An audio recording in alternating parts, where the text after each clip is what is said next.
Once in a day. আজকের এই মহতী অনুষ্ঠানে আসতে পেরে আমি নিজেকে খুবই ভাগ্যবান এবং সম্মানিত বোধ করছি। দিনে একটি কোরআনের আয়াত, চমৎকার স্লোগান। আর এই স্লোগান নিয়ে যে যারা এই প্রজেক্ট শুরু করেছেন, রান করছেন এবং এটা তৃতীয় বছরে পড়েছে, তাদেরকে আমার পক্ষ থেকে আন্তরিক মোবারকবাদ জানাচ্ছি।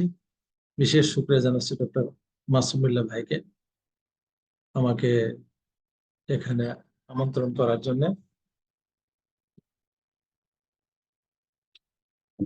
আমি কোনো বক্তৃতা দিব না, আমার জীবনের কিছু এক্সপিরিয়েন্স শেয়ার করব আপনাদের সাথে।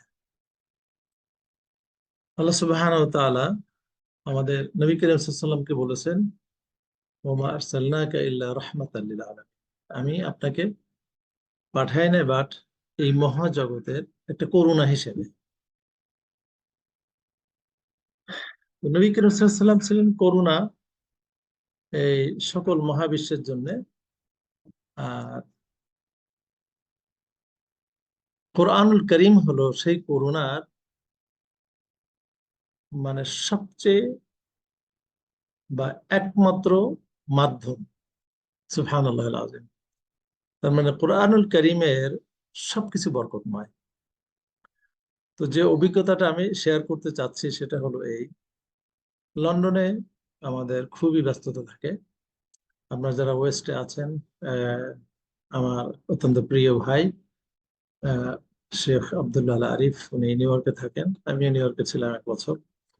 তো আমাদের লন্ডনে এবং আমেরিকাতে কারো কাছ থেকে 1 ঘন্টা নেওয়া কিন্তু খুবই খুবই কষ্টকর, কারণ এত বেশি প্যাক থাকে যে 1 ঘন্টা বের করা অনেক কষ্টকর। তো আমি মনে করেন স্কুলের হেড হিসাবে সারাদিন ব্যস্ততা থাকে।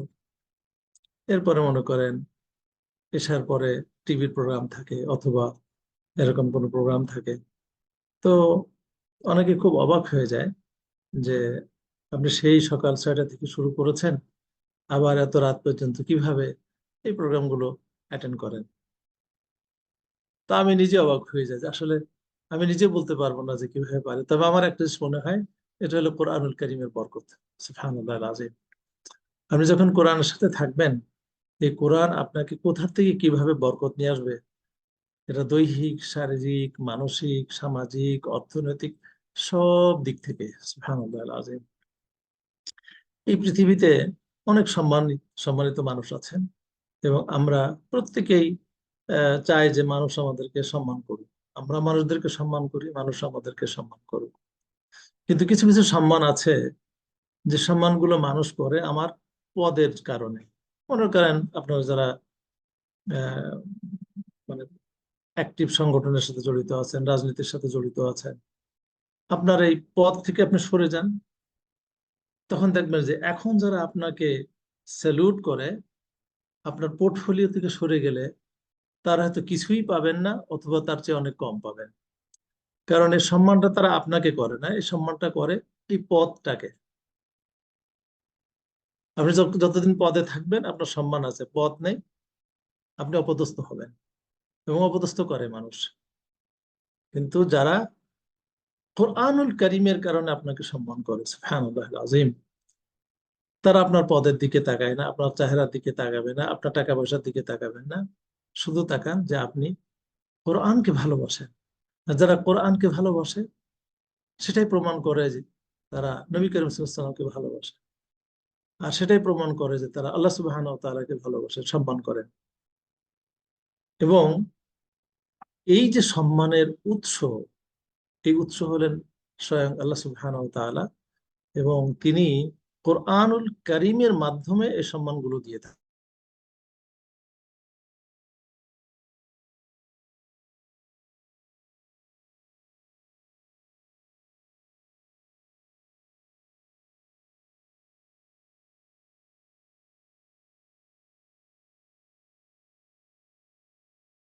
সরি, আমি একটু ডিসকানেক্টেড হয়ে গিয়েছিলাম। তো আমি খুবই আনন্দিত যে ডক্টর মাসুম বিল্লাহ ভাই সহ তার টিম, তারা এই যে প্রজেক্টটা নিয়েছেন, এটা অসম্ভব সুন্দর একটা প্রজেক্ট। আসলে আমরা ব্যস্ততার অজুহাতে কোরআন থেকে দূরে থাকি, এবং এইটা আমাদের জীবনের সবচেয়ে বড় সেটব্যাক এবং ব্যর্থতা। এবং আমরা কম্প্রোমাইজ করতে করতে এমন পর্যায়ে এসেছি, ভাই কোরআন শরীফ বেশি পড়ার দরকার নেই, মাত্র একটা আয়াত পড়বেন। এবং যে একটা আয়াত পড়বেন, এই আবেদন যখন আমরা মানুষের কাছে নিয়ে যাই, তখন মানুষ মনে করে যে আমরা তাদের কাছ থেকে করুণা চাচ্ছি। কিন্তু মানুষ ভুলে যায় যে কোরআনের মাধ্যমেই করুণা আল্লাহর পক্ষ থেকে আসে। আজ পর্যন্ত এই পৃথিবীতে যারা সফল হয়েছেন, এই সফলতার আর এক সাইডে তাদের কিন্তু বিফলতার স্টোরিও আছে। কিন্তু কোরআনুল করিম কে নিয়ে যারা সুবহানাল্লাহ আজিম সম্মানিত হয়েছেন এবং সফল হয়েছে, তাদের এই সফলতার ধারা শুধু এই জীবনে সীমাবদ্ধ থাকে না। এই সফলতার ধারা কবরে থাকে, এই সফলতার ধারা চলতে চলতে থাকবে ডে অফ জাজমেন্টে, এই সফলতার ধারা চলতে থাকবে জান্নাতে। সুতরাং এই যে আমরা প্রতিদিন একটা আয়াতের যে আবেদন নিয়ে প্রজেক্টটা শুরু করেছি, এটা হলো প্রত্যেককে কোরআনের সাথে প্রতিদিন সংযুক্ত রাখা। তবে এখানে আমি একটা জিনিস অনুরোধ করব, সেটা হলো আপনারা এই প্রজেক্ট করেন বা না করেন, প্রত্যেক মুসলমান কিন্তু প্রতিদিন একাধিক আয়াত তেলাওয়াত করেন। সূরা ফাতিহা আমাদের প্রত্যেক সালাতে করতে হয়, এবং যারা নিয়মিত সালাত করেন তাদেরকে সূরা ফাতিহার সাথে কমপক্ষে অন্য 10-12টা সূরা পড়তে হয়। কিন্তু আপনি একটু সার্ভে করে দেখেন যে যারা নিয়মিত মসজিদে এসে এই সূরাগুলো পড়ে, কয়জন এই সূরার অর্থগুলো বলতে পারবে? সুবহানাল্লাহিল আযীম। এবং কয়জন সূরা ফাতিহার অর্থগুলো বলতে পারবে? এই যে সূরা ফাতিহার অর্থের কথা বললাম, এই অর্থর কিন্তু কোনো সীমা নেই। আমাদের মধ্যে কিছু কিছু লোক আছেন যারা আরবি শেখেন নাই এবং আরবি শেখার প্রয়োজনীয়তা মনে করেন না, ইসলামের জন্য তারা জান প্রাণ দিয়ে দিচ্ছেন, আরবিটা তারা শিখবেন না, এ শেখার সময় তাদের নাই। কারণ তারা মনে করেন যে আমি তো অনুবাদ জানি, তো আমি তো অর্থ জানি। আরবি না জেনে অর্থ জানা হলো, মনে করেন আলহামদু, এর অনেকগুলো ডিপার অর্থ আছে। আর অনুবাদ জানলে আপনি একটা আক্ষরিক অর্থ জানবেন, এর বাইরে আপনি জানতে পারবেন না। রব, রবের অনেকগুলো অর্থ আছে। এখন রব যখন আপনি অনুবাদ শিখবেন, তখন প্রভু, লর্ড, সাস্টেইনার, গিভার, প্রভিশনার, এই কয়েকটা শব্দ আপনি জানবেন। কিন্তু যারা আরবি জানেন, যারা আরবি লিঙ্গুইস্টিক জানেন, যারা আরবির বালাগাত জানেন, যারা আরবির উসলুবিয়াত জানেন, তারা তারা জানেন যে রবের অনেক ডিপার অর্থ আছে। এবং সেই ডিপার অর্থ কোথায় দেখেন?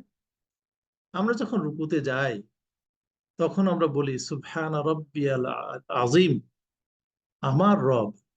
ওদিকে সূরা ফাতিহাতে আমরা বলছি কি? রব্বুল আলামিন। আবার রুকুতে কি বলছে? রব্বি, তিনি আমার রব। তাহলে একদিকে আমরা এই মহাজগতের রব আল্লাহকে বলছি, আর একই সালাতে একটু পরে রুকুতে গিয়ে বলছি তিনি হলেন আমার রব।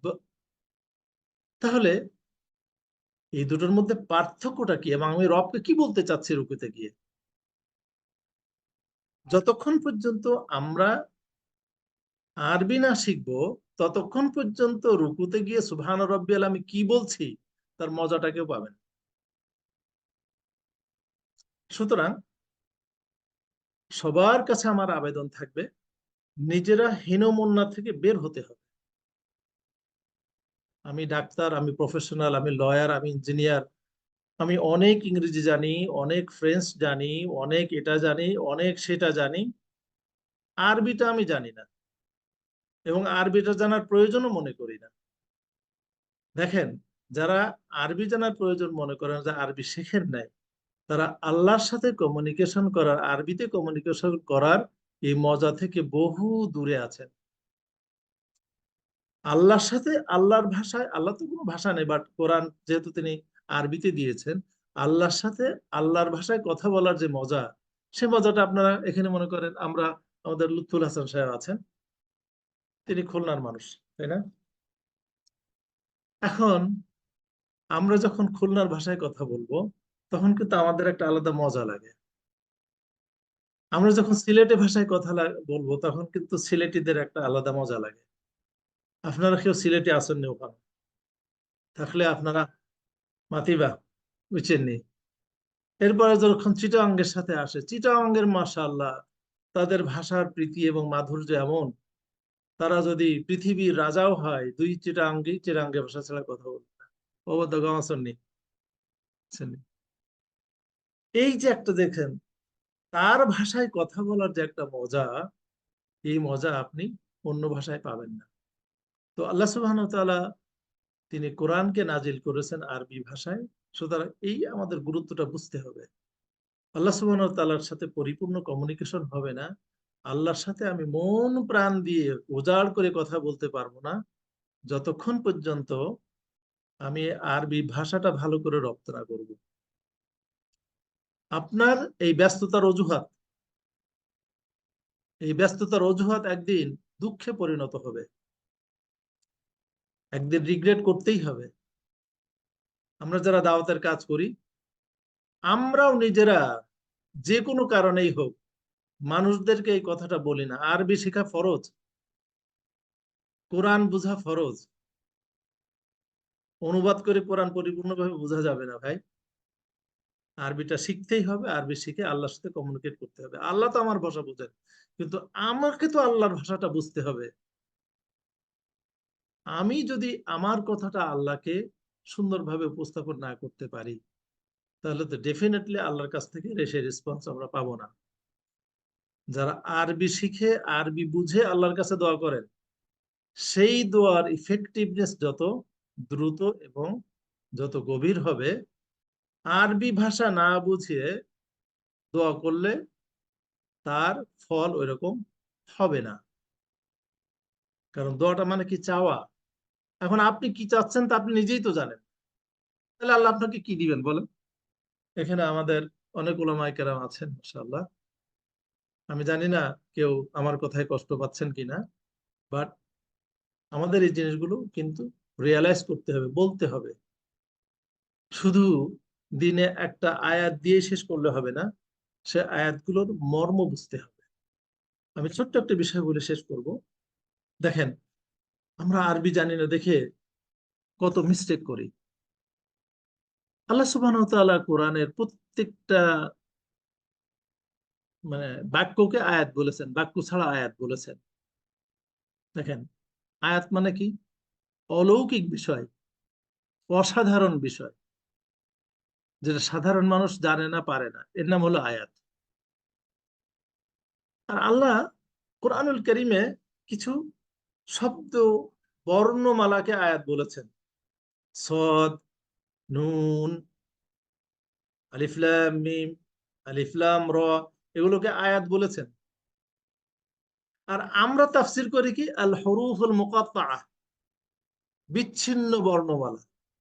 আল্লাহ যেটাকে বলছেন আয়াত, আর আমরা বুঝি না দেখে এগুলো বলছি বিচ্ছিন্ন বর্ণনামালা।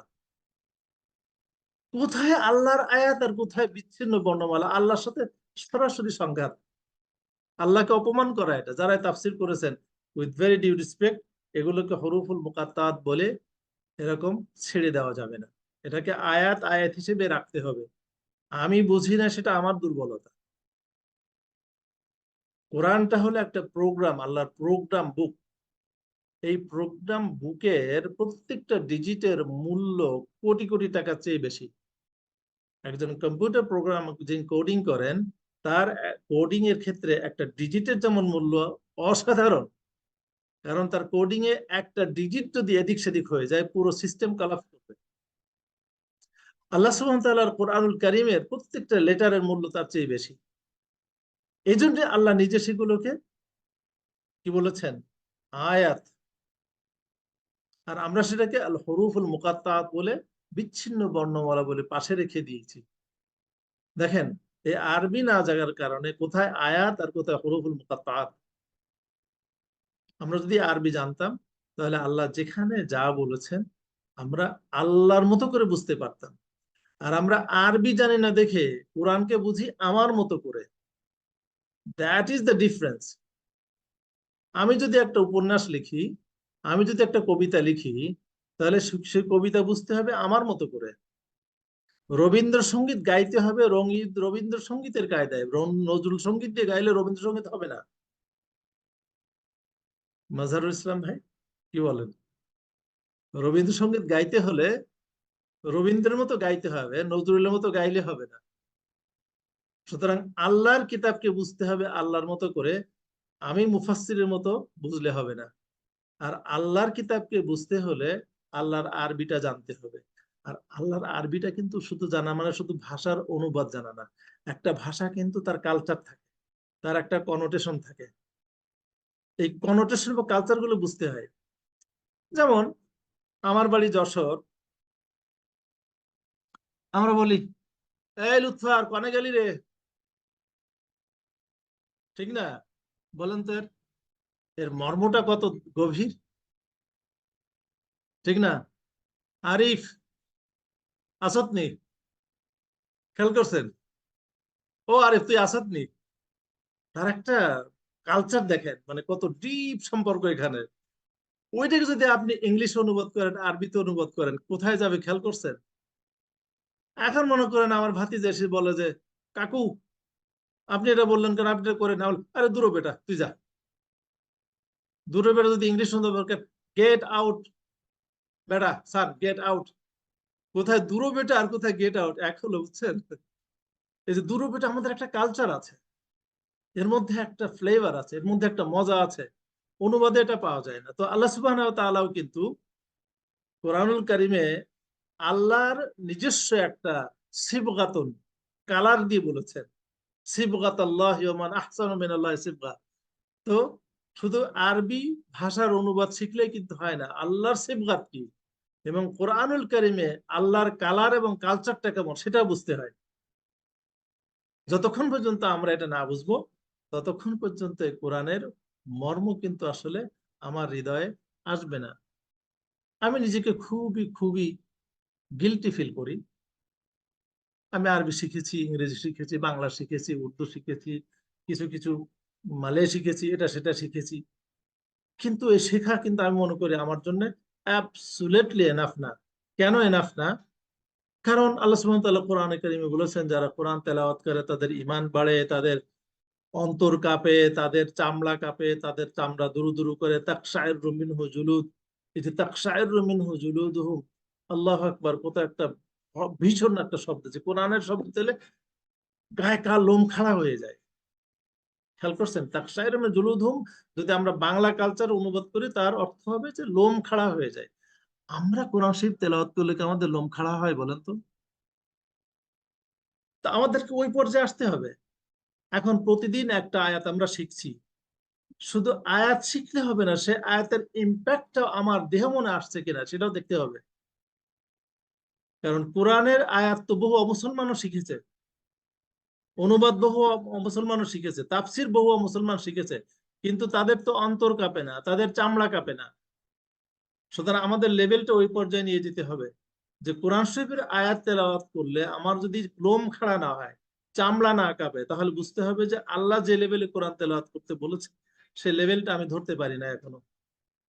সুতরাং ভাইরা আমার, বোনেরা আমার, আসুন আমরা আল্লাহ সুবহানাহু ওয়া তাআলা যেভাবে কোরআনুল কারীমকে নিতে বলেছেন, তেলাওয়াত করতে বলেছেন, পড়তে বলেছেন এবং তার একটা ইম্প্যাক্ট আমাদের উপরে আনতে বলেছেন, আমরা যেন সেই পর্যায়ে আনতে পারি। এবং জি, এই দৈনিক অবশ্যই একটি এই প্রোগ্রামের পরিচালক বৃন্দ আছেন, আমি তাদেরকে অনুরোধ করব যে এই একটা আয়াতের সাথে সাথে শুধু অর্থ না, তার মর্মগুলো যেন আমার হৃদয়ে গেঁথে যায়, আমার অন্তরে বসে যায়, আমার চামড়া কাঁপে, আমার চোখ দিয়ে যেন পানি ঝরে। আমাদেরকে এই পর্যায়ে সবাইকে আসতে হবে। জি, আল্লাহ আমি কবুল আবার করুন, আমিন। এবং আল্লাহ তাআলা আপনারা যে এই কষ্ট করছেন, মেহনত করছেন, Rivers imitate